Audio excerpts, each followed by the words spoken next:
Once we step outside, our hero admits it's just his guess, and explains that witches are like vessels for magic, and as they get older, their magic builds up until it overflows during maturity, attacking their bodies. He mentions Anna as an example of someone who survived this.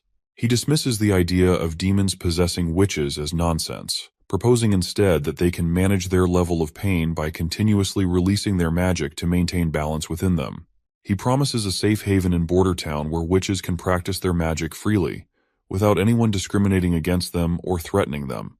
He believes if his idea works out, they can create their own version of the Holy Mountain right here in the borderlands they dream of. Wendy has already signed on to the plan and asks where to start.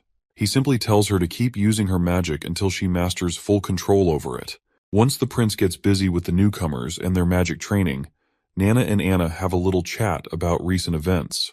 Nana looks impressed by Wendy's wind magic and Lightning's flying skills, which also saved Wendy's life as well. Anna expresses happiness at having so many sisters around, but Nana points out how Nightingale seems to look at our hero with warmth in her eyes, a detail not to be taken lightly.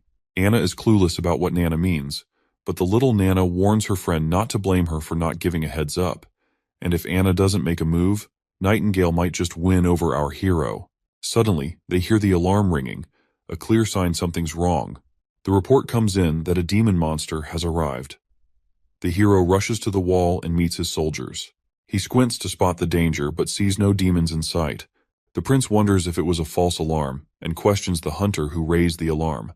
The hunter tells him to look closer, and when he does, he sees a dark blob of mist forming. As he takes a closer look, he's shocked to see a hybrid monster right before his eyes. The hunter reveals it's the same hybrid that nearly killed him a few years back. Hearing this, the boy connects the dots. This monster must have some intelligence, unlike regular beasts that just charge and die.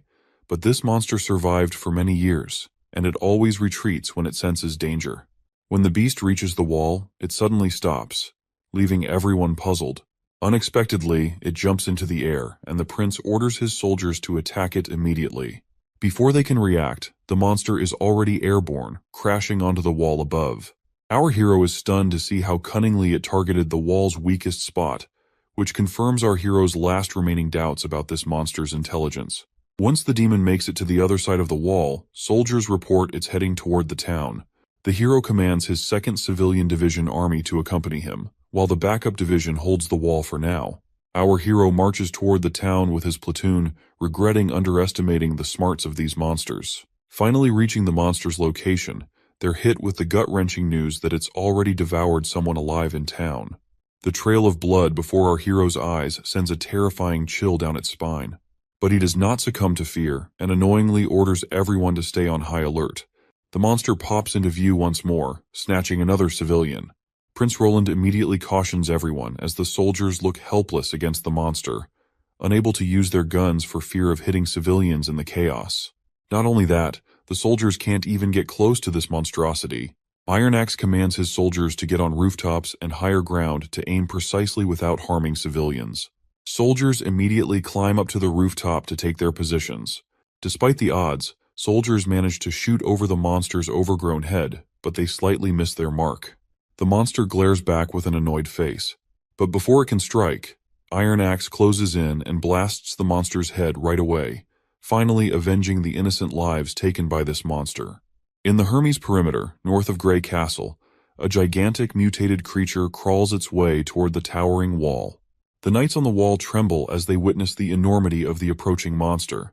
Upon finally stepping on the rooftop, the creature drools and immediately perks up at the sight of the humans nearby. Without hesitation, the monster opens its massive mouth, unleashing an entire army of monsters marching out from its belly. The soldiers realize they're trapped with no escape route in sight. Still, they immediately start running in the opposite direction while a creature in the sky keeps following the soldiers. Eventually, when they reach the inner city's north wall, they find themselves waiting for the gate to open. The girl reveals to us that the whole outer city has been wrecked by the monsters. They've got to defend the church, but with only a handful of soldiers and monsters right on their tails, it looks like a tough fight ahead. But then the girl pulls out a red pill and instructs the soldiers to take it and annihilate the enemy. Without hesitation, the soldiers obey her command. As they swallow the pill, they feel a surge of energy coursing through them, empowering them to march forward against the monsters. Before these foolish soldiers can get slaughtered by those monsters, the gate finally drops, revealing a cocky figure striding out. He declares himself as part of the Judgment Army and orders everyone to clear the path. These soldiers are clad head to toe in sturdy armor, appearing like elite knights. The lady is bewildered by the sudden appearance of this so-called Judgment Army, having no clue who they even are. However, she doubts that mere humans stand a chance against the hybrid monsters. But it looks like we're about to find out if these soldiers are all talk, or if they've got the goods. As the monster and army of judgment comes face to face, the sky monster swoops down. One of the knights on the ground immediately grabs hold of its gigantic sharp claws, and the other knight takes a stance and sends a spear flying with godly speed, piercing the monster right through the head. The woman is completely blown away by the soldier's speed and strength, which is matching the power of hybrids. As these badass knights wreak havoc on the monsters, the scene shifts to a church spire. On the balcony, we see 3 archbishops using a telescope to observe the Judgment Army. Seeing those monsters dead on the ground, they seem pleased to see that their army appears to be winning against the monsters. Archbishop Taefun shakes his head, noting the worst part of the battle was the total annihilation of the reinforcement armies sent by the 4 great kingdoms. Archbishop Heather chuckles in agreement, commenting on how those kingdoms sent thousands of soldiers who ended up as mere cannon fodder. She's clearly pleased, seeing it as proof that the border defenses of those kingdoms can't hold a candle to the church's mighty Judgment Army. However, a third individual interjects, pointing out the heavy toll of using so many pills in the process and the loss of much of the judicial army, which forms the core of the church's power. Taefun clenches his teeth, emphasizing that they had no choice because the beasts of the wastelands have appeared exactly as foretold in the Bible. He warns that time is running out, and unless the continent unifies and gathers its strength, destruction awaits them all.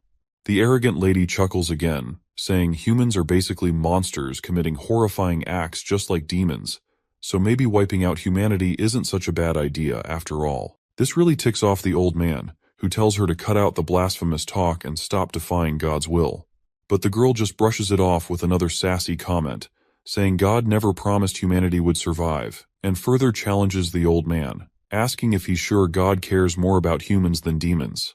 The old man looks even more ticked off, but he stays quiet, maybe because deep down he knows there's some truth in what she's saying.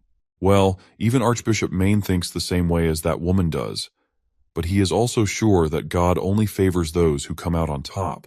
Back in the border town, they lay the fallen soldier to rest. Our hero gathers everyone's attention and announces that they are gathered to mourn Mr. Aggie from the Civilian Army 2nd Division.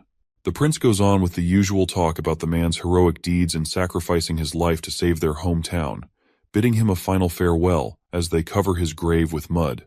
Chief Knight Karker is deeply moved by our hero's compassionate gesture, noting he's never seen someone of noble birth show such respect for commoners whose names he didn't even know.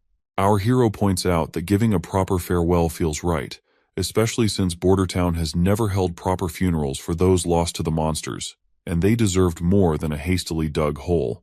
Besides, the prince believes that holding these funerals serves the purpose of decency and boosts morale.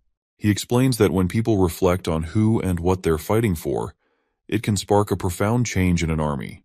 He aims to ignite everyone's willpower to steer Bordertown back on track. The wife of the deceased soldier shows up with her 2 kids, one of them really small. The soldiers nearby start wondering how she'll manage now, but this bald guy steps in and explains she'll get her husband's salary, some extra cash, and all the basics to get by. While they talk, Vice Captain Vanner suddenly senses someone nearby. The bald guy asks if something's up, and Vanner mentions feeling a presence of someone but brushes it off, saying he's probably imagining things.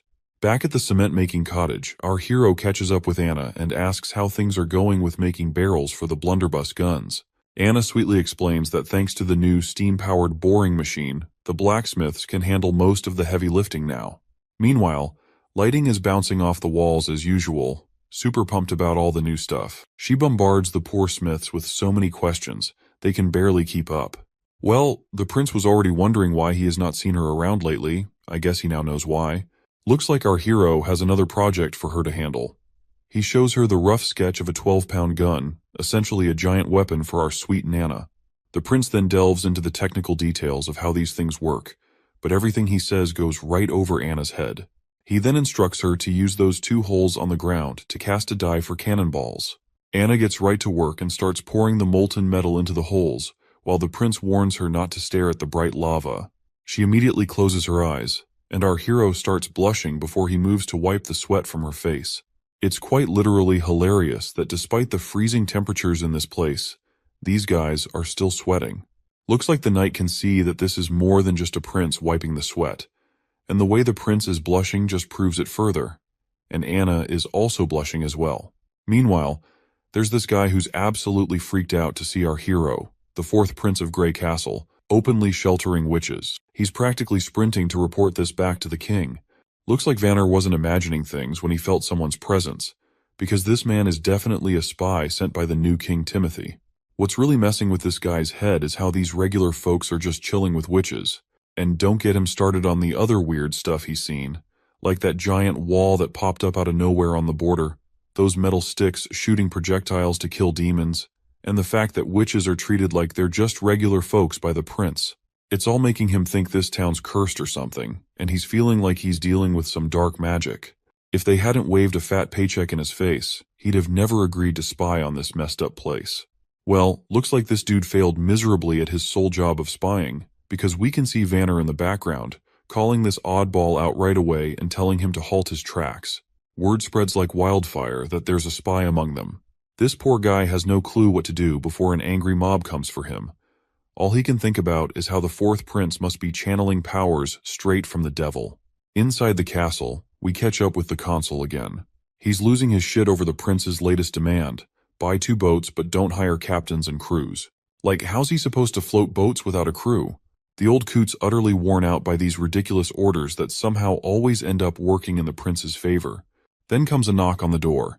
A soldier reports they've caught a rat, a guy named Cole, also known as Groundhog, who's apparently Prince Timothy's spy. Turns out this guy's been living under a fake identity for months, pretending to be a border town resident. They found a letter and some money on him, but he's still being grilled for more info. The old man orders them to squeeze every last drop of intel and execute him right away. Looks like the old man is not freaking out because this is already a 4th spy they have found out. Our clever prince had foreseen more spies would come, so he told the old man to announce that there are people in the border town trying to destroy their food reserves. He instructed everyone to keep an eye out for anyone acting suspiciously, promising a reward for anyone who catches a spy. The old man is always surprised by our hero's cunning decisions. He sees him as a devil who doesn't even fear the stone of divine judgment. Back in the Grey Castle capital, Timothy inquires about the royal decrees he sent to his siblings, but none of them have replied. One of his men reports that the 4th prince, our hero, sent a reply stating he will return once the months of demons are over and his people are safe.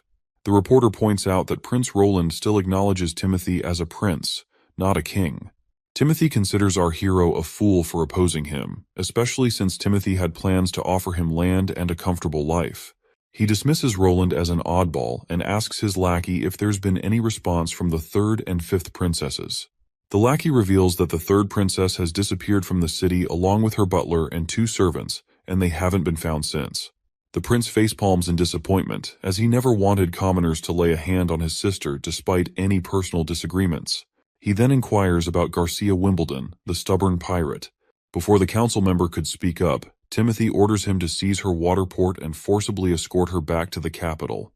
Right on cue, a knight arrives on the scene and hastily reports that Garcia Wimbledon has defeated Duke Joseph's Carl at the southern border and gained full control of Hawk City.